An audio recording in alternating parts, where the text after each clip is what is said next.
Kita ke kasus dugaan suap impor gula. Badan Kehormatan Dewan Perwakilan Daerah RI memutuskan mencopot Irman Gusman dari jabatannya sebagai Ketua DPD. Ya, tindakan Irman yang telah menyalahgunakan wewenangnya sebagai pimpinan DPD menjadi alasan utama pemberhentian. Setelah melakukan dengar pendapat dengan ahli hukum dan juga sekjen DPD, Badan Kehormatan DPD pada Senin malam memutuskan memberhentikan Irman Gusman. Selain itu, Ketua Badan Kehormatan DPD AM Fatwa menjelaskan pemberhentian Irman Gusman yang juga didasari oleh Tata Tertib DPD pasal 52 ayat 3. Dalam pasal itu dijelaskan pimpinan DPD harus diberhentikan jika ditetapkan sebagai tersangka sebuah kasus.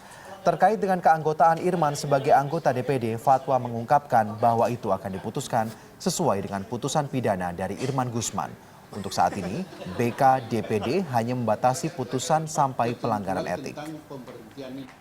Sebelumnya, Badan Kehormatan DPD menggelar rapat pleno untuk membahas status Ketua DPD Irman Gusman dengan menghadirkan dua pakar hukum tata negara, Refli Harun dan Zain Badjeber. Keduanya dimintai masukan sebelum BK mengambil keputusan terkait dugaan pelanggaran etika yang dilakukan Irman setelah penetapannya sebagai tersangka kasus dugaan suap.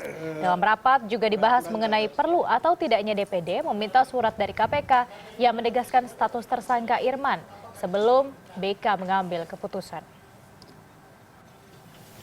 Kalau kita misalnya bicara mengenai pemberhentian sebagai pimpinan atau ketua DPD, maka berdasarkan tatib dan kode etik, ya hal tersebut sudah terpenuhi.